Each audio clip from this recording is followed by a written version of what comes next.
Hey, we'd like to thank you all for tuning in and welcome you back to another edition of Think Tactical, where it is important that you remain tactical through all things in your life. I have my two colleagues here, Eclipse Bob Coleman and Coach Myron Petro, to take you on a journey today of self-awareness, self-actualization, and being aware of the situations that are going on in your life that you need to be aware of in order to stay safe with your family. This is Think Tactical, and we would like to thank you all for hanging out with us as we get right down to the subject matter at hand. So, thank you all for tuning in, and we start. So these are our new tools, guys. We've got a new setup here and new toys and all kinds of new stuff. I can't wait till you guys come see the studio. You guys hang out with us. We got Bob Eclipse Coleman. Say hello, Eclipse. Oh, John. How you doing, buddy? Doing good. And we got Coach Myron Petro. Myron, what's up, buddy? Hey, John. Hi. Hey, Bob. How's it going? Good job. We got a bad one going on, folks and fellas. We've got this thing going on with this virus, coronavirus, and it is looking not to be bad. Confused with the Corona beer. Well, and Yes, it has nothing to do with that. Yeah. and everybody's making those jokes, right? Yeah, well, not just jokes. Some ding dong actually thought it did have something to do with the beer. Yeah, somebody did. So It's sad. Oh, wow. Interesting. Yeah. So we've got this going on, and there's a lot going on with it. So, Bob, why don't you take a few minutes and kind of explain this to us, and we can get into the subject. Well, it turns out the coronavirus is actually a family of viruses. The thing you're hearing about on the news is what the CDC is currently referring to as the 2019 novel coronavirus, novel being new in this case. So typically it's a disease that causes disease, in mammals and birds, but in humans it gets reflected as a respiratory infection. It's very similar to a cold or the flu, which is one of the bad things that's kind of allowing the thing to spread quickly because people can't really differentiate in the early stages between a cold or a flu and this more aggressive virus infection. It's in the same family as the SARS, if you remember that one. Now, SARS, thank God, is actually, or depends on how you look at it, is considered more deadly. But the new coronavirus is actually more contagious, and that's kind of a disturbing thing. So it's an airborne virus from the coronavirus family. And the coronavirus family normally presents in humans as like a cold virus, which there are a few that get at us. And this is part of the family of viruses, SARS being one. And there's the other one. Which was that before SARS? Do you guys remember? I think it's MERS, yes, MERS. MERS. And then, of course, now we have the coronavirus. Yeah, and unfortunately, there's been a number of fatalities in China recorded already. But typical of a flu, it seems to be more aggressive in the very old and the very young, which is consistent with a flu-type virus. Things spread like a cold or flu from person to person. So things like coughs and sneezes, anything that can get those water droplets spread around will spread the virus from person to person. That's, terrifying. When you think about it. But one thing it doesn't explain, because the thing is actually contagious when you're asymptomatic. So I guess if somebody just has a casual sneeze or cough, not one actually caused by the infection itself. So you can actually be spreading this thing around. You have no symptoms whatsoever. That part is scary. And the incubation period is anywhere from 2 days to 14 days. So that's nasty too. And during that time, you would be asymptomatic. You don't even know you got this thing. That's the really scary part, and why it's kind of getting a little shaky here. It's already in 4 states confirmed in the U.S. Washington, California, Arizona, Illinois. There's only about half a dozen cases verified so far, but I found out there's actually 165 patients under investigation in the U.S. 68 have been determined to be negative. 92 are pending. So that 5 or 6 could go up in the next few days. Internationally, it's in 22 countries already, including the U.S. and Canada. To count Hong Kong and China separately, the majority of the list are Far Eastern countries, Taiwan, Japan, Malaysia, Vietnam, places like that. There is confirmed cases in Finland, France, Germany, and the United Arab Emirates. Don't ask me how I got into that one. So the only thing I can figure is airline travel for that one. The CDC actually has done a pretty good job. I looked at a couple of websites, and the CDC.gov one is pretty good. You go to cdc.gov/coronavirus, all one word, and it'll take you to some pretty good information, and you can dive in as deep or as shallow as you want to. The symptoms are just like a fever, like a cough, cold, flu, fever, cough, shortness of breath are 3 main symptoms associated with things. And again, like I said, it's 2 to 14 days after exposure before you show symptoms. So, you could be walking around spreading this to hundreds and hundreds of people. Absolutely. That's right. It's a little scary. I am waiting for the U.S. to do something. I believe the Brits have already slammed the door shut on flights from China. Oh, we're just flying people back and forth like it ain't nothing. Delta said that. Delta's cut theirs. Well, Delta's cut theirs because nobody wants to fly on the bloody thing. Nobody's going that way. If somebody wanted to fly, they'd still be selling you a ticket. It's just absolutely ridiculous. Yes, I'm surprised the government hasn't slammed the door on, but you and I and Myron know, the dollars are going to come before lives until it gets really ugly. And unfortunately, until it becomes too late, you mean? Yeah. I don't want to see this thing become a Spanish flu like the early 20th century. I mean, hundreds of thousands died in the U.S. alone. That was a horrible situation. I don't know if y'all. Yeah, I've heard of that. I'm aware of it. It A killed lot of that, though, too, was the medical stuff wasn't as good as it is now. And again, communication back then. Now, of course, people didn't travel as much back then as they do now. I mean, people routinely get on for business, just hop on a plane and go. So it's we have more chance of spreading it now, but we do have better medical practices now to keep people from dying. Well, that's true. The thing that happened during that Spanish influenza, there was the one big thing that happened. They had all these people returning home from the war, and they announced that it was okay to go out into this big, massive ticker tape parade party. And that was one of the things that they attributed to spreading the disease so quickly and so fast, was that huge event that the government officials said, oh, everything's okay, go to this thing. We're going to be there to show everyone that we're not afraid. And, if you remember the Jaws movie,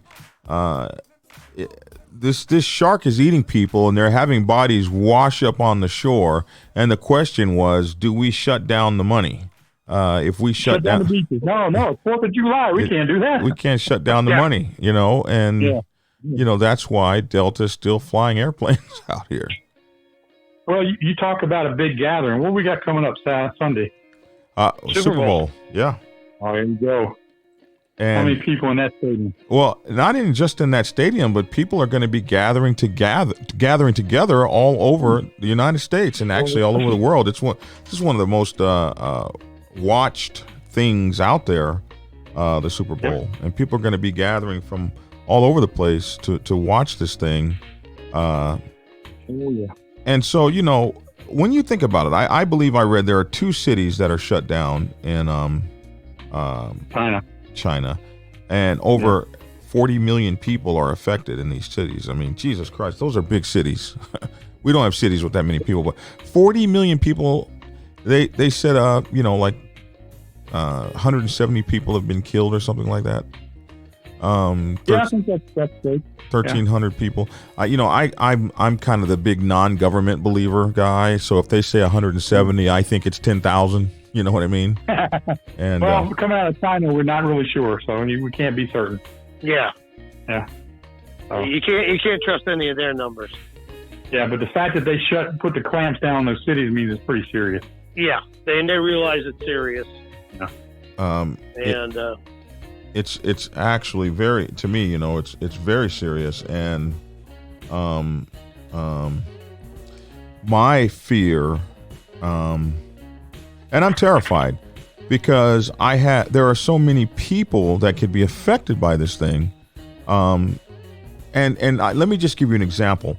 I have an artist that works for me that is doing my comic book. He lives in the mountains of Washington State. He lives so deep in the mountains. He has no good cell phone reception. He has no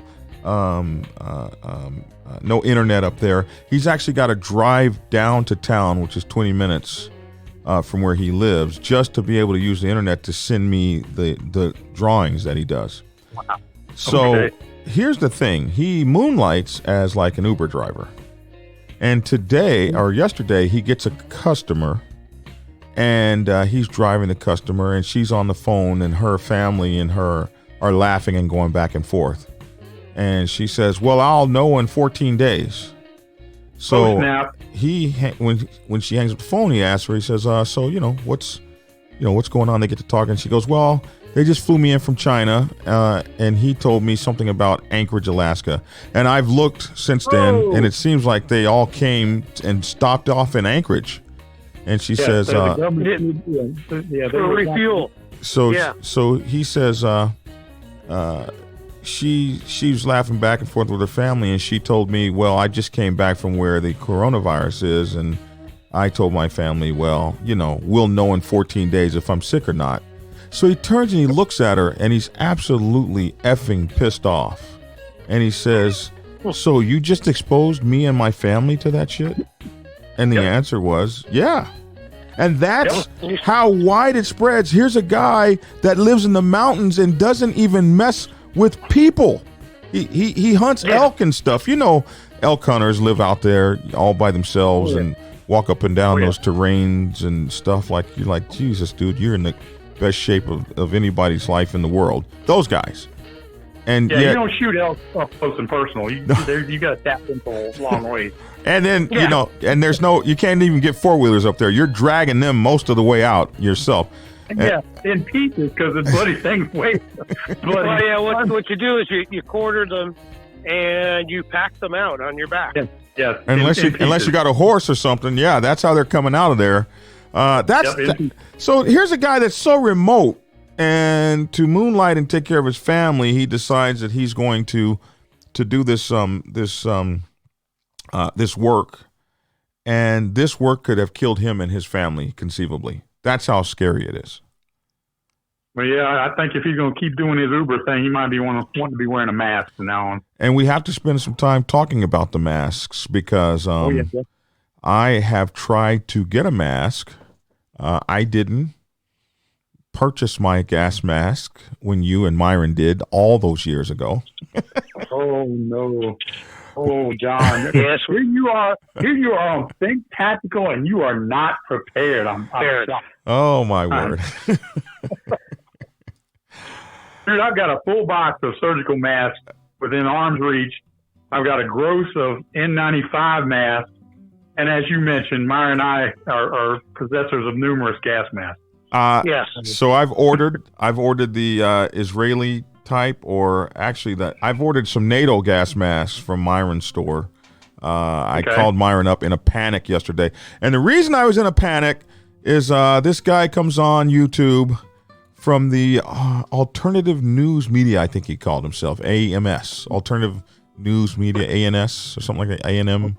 Okay, And, he's all out there on the conspiracy issue of it, and how this is a manufactured thing and all of that. And, I'm fine with that, however he wants to cover that. But he said something like, and I bet you guys don't have your masks. And that was the thing that grabbed me, like, he's right, I don't have my mask. And I don't have my mask. And I said to myself, aha, I live in America. I'll just go down to the store and get one. And I picked up the phone and I started calling around, and there were no damn masks to be had. And who does he call? Oh, I call you. But let me tell you something. The Eagle Scout. Hold on. The Eagle, Mr. Prepared, Eagle but Scout. I think this is important to note. When I say there was no mask, I mean there was no mask. I called Lowe's. I called Kroger, which is a store out here on this side of the world. The Kroger is a grocery store. I called Publix, which is the competing grocery store to Kroger. I was looking specifically for surgical N95 masks. I called, so when I couldn't find the surgical ones at all of the pharmacies, I mean, they're completely sold out. Then you go online to buy them, and online says they're sold out. Amazon, they're sold out. We don't know when we'll get some more. This is it. It's kind of freaking terrifying. So first of all, let's talk about respirators and gas masks for just a minute, and N95s and R95s. And what the hell all that means, because a lot of folks don't know. They see these people walking around in those paper masks, and those paper masks, they ain't getting it. If that's what you got, if that's what you got, better than nothing. Paper masks, Better than nothing, but yeah. Because the paper masks do not protect you from the side, and the N95 masks do. So, Bob, Myron, would you care to elaborate on those? I'll let Bob go. Go ahead, Bob. Well, N95 looks similar to the type of mask you might see somebody on a landscaping crew wear. It's those heavy masks with the rubber bands that go around top and bottom of your head, top of your head. So it gets a good seal. It's got the clip on the nose. One of the differences, one of the key things is what does the N95 filter? It also has a valve on it. Now, why is the valve key on a filtration mask? When you exhale, it doesn't break the seal. The valve opens, the air goes out the front of the mask, and that seal stays intact. That's one of the key elements of an N95 versus your average landscaper mask. Then you get into, much more heavier respirators that can filter out other things like paint fumes, but they're also good for small particles. Viruses, as you know, are very, very, very small. And so you got to have a filter mask that's capable of filtering those things out. But keep in mind, one of the things you're trying to avoid is inhaling any of the stuff that's carrying the virus, like the water droplets from a sneeze, somebody's breath. When people exhale, there's water vapor in their exhalation, and the virus is carrying in the water vapor that's coming out of their mouth if they're carrying the virus. So that water vapor is a little bit bigger than the virus itself. So if you can keep that water out of your respiratory system, then that goes a long way to keeping you from getting infected as well. So those paper masks do good for keeping the carrier of the virus from getting into your respiratory system. N95 respirators actually will keep the virus out of your system. And then you get into gas masks. That's a whole other animal altogether. But the filters have to be rated for biohazards rather than other ordinary things like large particulates. So your filters matter on your gas mask as much as the mask itself in terms of what you're trying to filter out. And Myron's familiar with that. I mean, I've got a NATO mask with a good filter on it. I've got some of those M10s with the cheek filters, so like you see in the old, what was that movie? Outbreak. Yeah, they were all wearing the M10 variety mask. The big ones with the eyes and the cheek filters. They don't have the big can filter either on the side or the front. Those are the big NATO filters. So I was just going to talk about the sizes of viruses that Bob had brought them up. Typically, like an example, a polio virus is 30 nanometers, which is extremely small. Your standard influenza A virus is 80 to 120 nanometers, which is a little bit bigger, but still extremely small. And that's what, when you're talking about filtering, using that as a size comparison of something that you want to filter out. So most viruses, the smaller end of the virus is around 20 nanometers of viruses. So you really like something to filter that out. I haven't been able to find out anything of the coronavirus, what size it is. But that's where you're looking to start if you're looking for filtration. It gives you an idea of how good your filtration is by what size particles it can filter out.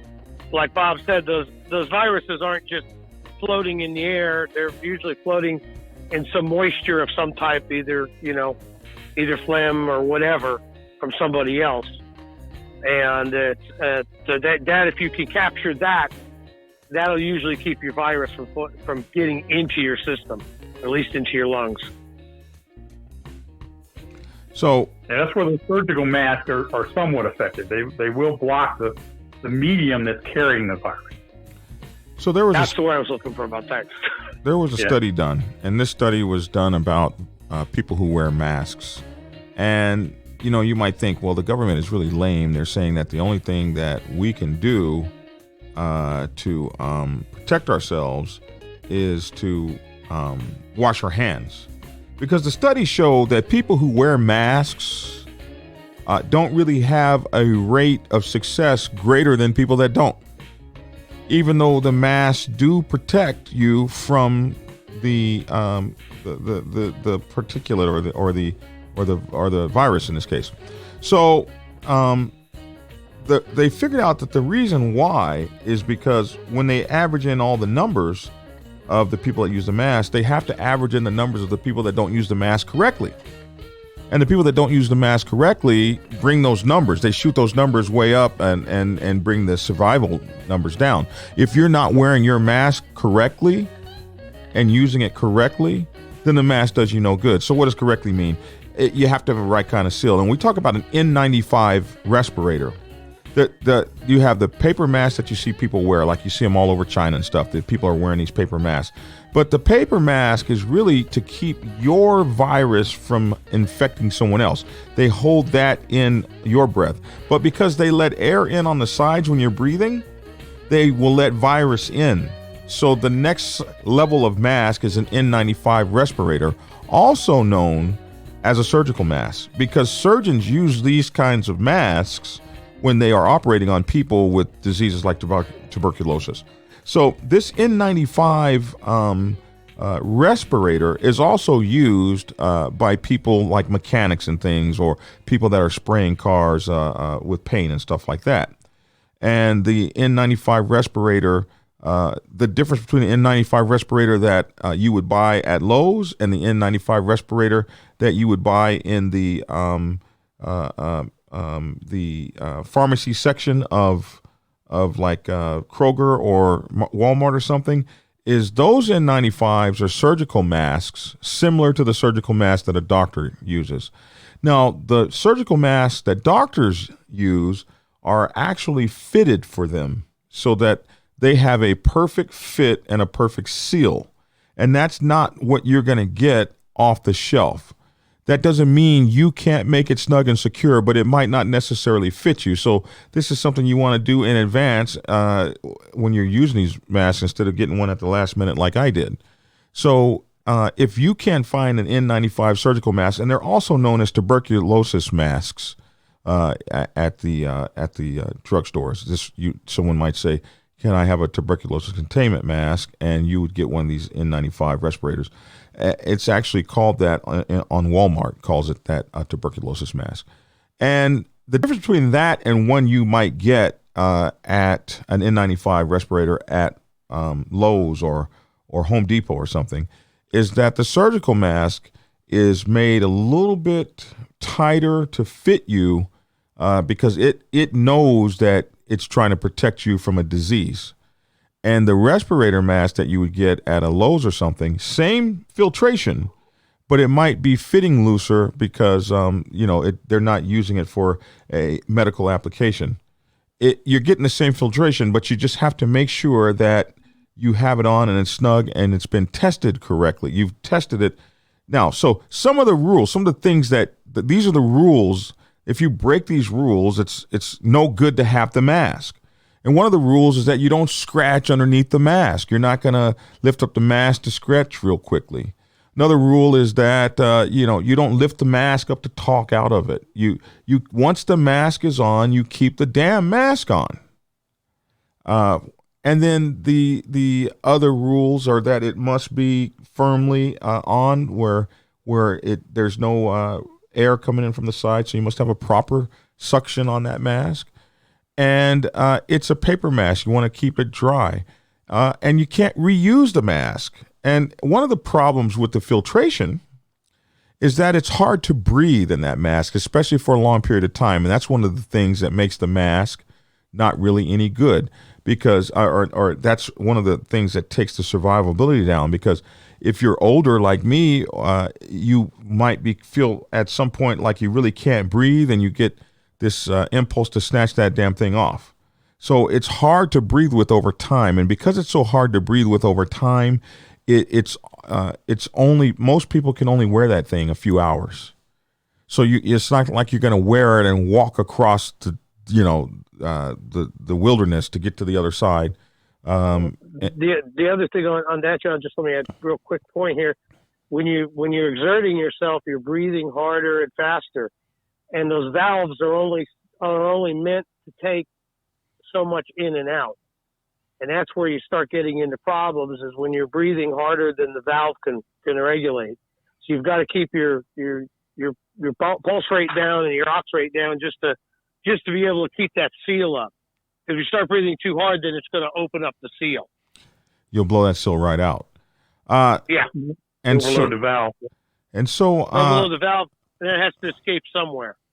And so you've defeated the use of the. So exactly. that's like the basic minimum protection you could have. That's really designed to get you in the drugstore and out, or something like that. And it's just so minimal. It could save you, but it's not going to save you over the length of time. And here's the bad part about it. If you haven't gotten one now, you might not be able to get one. So you might see something like an R95 out there. Because the N95s are gone, so there's an R95. So I looked it up. What's the difference between an N95 and an R95? I looked that up yesterday. And the R95, of course, now, see, I'm not able to get one for the medical use, so I'm over at Walmart in the hardware area. So the R95 is different because it also, the N95 won't do oils. So if you're spraying paint in the air, it's not going to filter oils out of your lungs. The R95 will filter oil particulates, so it can take a more wet, kind of runny, oil-based kind of thing. It's going to filter that out. Problem with the R95 is it is even harder to breathe with. It's 50% more difficult to breathe with that than it is with the N95. So that's why they recommend N95 over R95. If you think you can't breathe in an N95, when you put an R95 on, this is what you could use to work out with and simulate working out in the Alps or something. So that the next thing you have to go is what Bob was talking about. The next level of protection would be a gas mask, and you need a CNBC, chemical, nuclear, biological. Or CBC. There's a new term they're using. The kids use now. They don't really call them CBCs or NBCs. There's another term, but basically nuclear, biological, and chemical filtering. And these are the NATO. And the reason you want NATO masks is because a NATO mask is going to have the proper size. It's a 44 millimeter ring. And that 44 millimeter screw ring will take any NATO cartridge filter, and you screw those in. So you want the NATO one, because you could just about exchange cartridges with anybody or get cartridges from anybody from just about any country because the NATO filter screwer inner hole thread is the same across all those. Yeah, and it's also, if the thing is when you bought them, you should have also bought extra filters. This is the be prepared part. And a lot of filters, because if these masks you could be in for days, and depending on the level of mask you get, you can actually get a mask that has a thing that a siphon that goes in a water bottle, and you can hydrate. The bad thing about the mask have three bad drawbacks. One is you got to keep them sealed, which means that they're going to be hot and create condensation and moisture, and they're going to be hard to see out of over time. So these are the negatives that make people want to break that seal and get some air. And this is going to be in any mask, but if you're putting a mask to save your life, then you don't want to be on that paper N95 mask. You want to be in a NATO chemical, biological, nuclear mask if you can get one, and you absolutely should be trying to get one because the crisis is upon us. And when we talk about the crisis, we have to talk about what is the nomenclature for the prepper or the individual to survive the first die-off of a major catastrophe, biological catastrophe like the one that they're definitely facing in that city where everybody is cordoned off in those two cities in China and could come here conceivably. So do you guys know about that or want to comment about how to survive the first die-off if we are in some sort of a catastrophe like that? Well, I want to add one more thing about preparation, just a little thing. Up the zinc in your diet. And I take a zinc supplement, especially in the winter during flu type season, because zinc prevents viruses from replicating in your body, which is how they take over. So adding extra zinc to your diet, you don't want too much, but you want to add a little extra into your diet, either as a supplement or through foods or whatever you want. And that will help. It's not a preventive. It's not a cure-all, but it does help. It can help your body fight any viruses that you do come in contact with. Yeah, Myron's right. Zinc is a metal, so they're unlike something like vitamin C, where your body will filter it out in your kidneys. You got to be careful how much metals you take in. Although if you follow recommended dosage, you'll be fine. But yeah, zinc has been known to be an effective, I guess the right word, prophylactic treatment against cold and flu infections. So it would be something that would help against something like this, but it would not necessarily be, like he says, a cure-all. So. But every little thing helps. Yeah, and that's why I don't get sick much during flu season, is because I take extra zinc during that season just for that. And if I start feeling sick, then I make sure I take my extra zinc. If you catch it early enough, it prevents the virus from replicating, and that's what helps your body fight it off. I think the thing John was going to segue into is I think the terminology is sheltering in place. If this thing got bad enough that it was necessary to avoid contact with other folks in public, then you'd need to be adequately prepared for that. And it's a preparation that everybody should have anyway. Again, here's a situation where the government has done a fairly good job. There's a website called ready.gov, ready.gov, and /kit has explanations in there of what you should have for both a 72-hour plan and then a longer sheltering in place. It talks about things like the minimum water you should have on hand, potable water. Minimum, they say, is 1 gallon per person per day. That's a minimum. Don't forget your pets if you have them, because they're going to be stuck in there with you. So that would be something else to consider. The website talks about a minimum plan of 72 hours, but given the incubation period on this thing, they could recommend that you shelter in place as long as 14 days. So you need to have enough food and water and stored in to handle something like that. Yeah. Now, for me, in this case, the assumption is that our tap water would still be something we could use. So, it doesn't hurt to have a water purifier as well. Oh yeah, like a life straw or something, or a life straw for a family. Exactly. If you go back to our videos on our bug out bags and our get home bags, we all had something like that in there. So that's also a good thing to have. I have one for every member of my family. Don't have one for the dogs. I don't think he'd know how to use it. I think you're selling him short there, Bob. Yeah, I don't know. He's a pretty sharp animal. I might could train him. I don't know. He might pick it up faster than John. We'll see. Obviously, I didn't pick it up well at all, since my ass is sitting here with no filters, no N95 filters. Oh, you got a life straw. I know you got life straws. Oh yeah, I do have some life straws. Me on the road. Yes, I do have life straws, but I don't have a respirator, and I don't have a gas mask. I'm mad. But I called my buddy Myron. I'll have some tomorrow, and I did order some respirators, N95 respirators. They will be here. I ordered the medical ones. They'll be here February the 11th. Oh my gosh, there you go. That's crazy.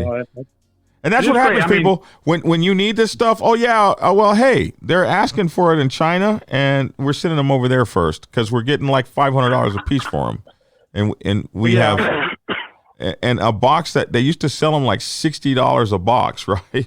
Or they used to sell them 100 in a box for $21, and now I'm afraid to ask what 100 in a box would be. Oh my goodness! Yeah, that's what I got is about 100 in that box downstairs. Those M95, the N95s. We've got a friend of ours that Myron knows that's from Singapore, and she's here obviously. She's been here. She's a U.S. citizen now, but she's got family back there, and she's been in contact with them.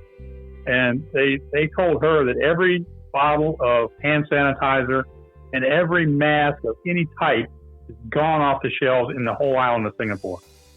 So that's how and I'm sure Hong Kong is not any better. So over there, they are really, really desperate for these things. So yeah, got to watch out too. The other thing she warned me about is watch out on Amazon for some of these, what they call surgical masks, but they're not the N95 type. They're the regular paper ones that John was alluding to. She warned me that there's rumors that the Chinese are selling used ones as new ones to Amazon. So watch out for that. Yeah. That's why this whole, our whole Think Tactical premise is to be prepared ahead of time. Oh my God, used ones as new ones. Oh. Yeah, so that's scary right there. Yeah. That's terrifying. Yeah. There's always going to be. Well, I bought mine from Walmart. Hopefully, they have. Well, you're getting N95s. That's not what we're talking about. We're talking about those little ones that just have the ear loops that you see everybody wearing in Japan, and that they normally wear just to filter the pollution over in China. That's the type that they're liable to sell as used, not the N95s. If you got to go through Walmart, I think you'll be okay. So the thing I read was 6 weeks, people. I read something that said 6 weeks. If the defecation came into positive contact with the roto-oscillator and the world came to an end as we know it, the end of the world as we know it, Tiatwakwi. 6 weeks. You have to be holed up in your hole for 6 weeks without contact with the public to be able to survive the first die-off. First die-off will be the unprepared and the city dwellers and the folks that wasn't ready, and they're going to pass the disease to one another, and the first die-off is going to be in 6 weeks. The second die-off will be the people that are coming after your things. They've managed to live and survive, and now they want your stuff. And that's the second die-off, and that'll be the folks that aren't adequately prepared. One thing you got to think about being prepared is everybody's got a plan for the bug out, and the bug out is important. The bug out is, hey, we thought this was we're going to be able to hang out here, and we're finding out that there is a bigger opponent, and it's time to go. We'll go out the back door and let them have the spot. So you need bug out stuff to be able to roll with on the road, because I don't care who you are, you ain't keeping what you got when you got a whole bunch of hungry, famished, half-sick folks that see your mountain on the hill. They're going to want in it. So these are the things we talk about. That's why you need plenty of ammo. Well, you do need plenty of ammo, and you also need, for the folks that like to bug out alone. Bug out alone is never really. You need a community to bug out in, so people can stand watch, stuff like that. And we're going to get into so much of that. We've been meaning to get into a lot of that, but that's what's going on here. Go ahead, Martin. That is, and it's scary, but it's, you know what? We're at least in a little better situation than other people in other countries. I have some friends that are in China, and I've tried to contact them and haven't had them get back to me yet. So, I'd like to get them on the phone, but I don't know if that's going to happen. I mean, if you don't believe this, I mean, this could never happen. It's happening right now. It's happening in China, in a city near you in China.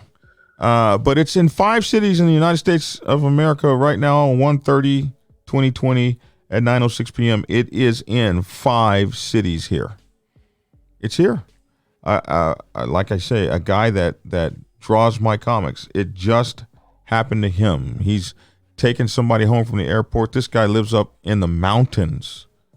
He only comes down to drive people around. And she's like, well, we'll know in 14 days. Man, I would have put her ass in the snow right out of my car. Get out. At that point, it's pretty much too late. But it's it can. That's the whole point. You don't know who you're going to be in contact with. So the best thing is to avoid contact. You don't know who's taking it serious and who's treating it like a joke, like that woman is. Exactly. Not very funny when your loved ones start feeling over. So. No, it loses its humor real quick, I bet you. Yeah, one of the problems with this virus, they say sometimes you don't know you got it until you fall out, because one of the first things it does to you is kind of make you lightheaded. So. 14-day gestation period, is that the word?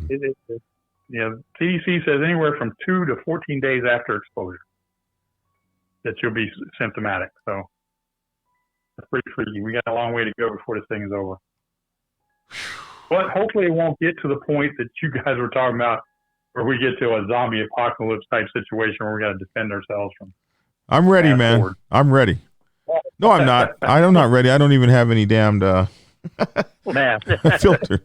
But that's the whole point of these discussions. We can at least get better ready. I'm not as ready as I'd like to be, but I'm better ready than your average Joe. So absolutely, and that's why you try to, even if you're not completely ready, you try to hold off and survive as long as you can. Yep. Amen. Well, and like I said, and this is our motto, guys. Your mindset is your first tool and a key for your survival. So always think tactical. Always think tactical. Well, guys, Amen. I think we've kind of covered this. We've talked about the situation that's happening. We've talked about masks. We got to stay aware. We can't fall asleep on this one. This one could be real. The government is not going to tell us. Our city officials, unfortunately, are not going to tell us till it's too damn late, because they want to make the money. They don't want to scare you. They have all these excuses for not doing the right damn thing at the right time. Like, let's let these airplanes fall out the sky. Oh, no, we know these are good. These are good airplanes. And then finally, after 2 or 3 of the damn things crashed to the ground, and they were still going to certify them until people said, I ain't flying in that no more. Now, all of a sudden, they have to take those airplanes back. That's just how they do it. That's just, you have to understand how they do it and prepare yourself by thinking tactically. That's right. So anyway, listen, we absolutely appreciate you guys for tuning in. Thanks we've been off the air for a while doing this, that, or the other, trying to actually get ourselves together so we can really have this podcast really flowing and this YouTube channel really flowing. So we appreciate you guys for hanging out. Those guys that have sent us letters while we've been gone, we want to thank you and let you know that we are really excited about what we're going to be doing in 2020. So, as always, be safe. Take care of your loved ones. And Myron, what do we got to do, brother? Always think tactical. Bob, what do we got to do, brother? Think tactical. We got to always think tactical. Thanks for tuning in, folks.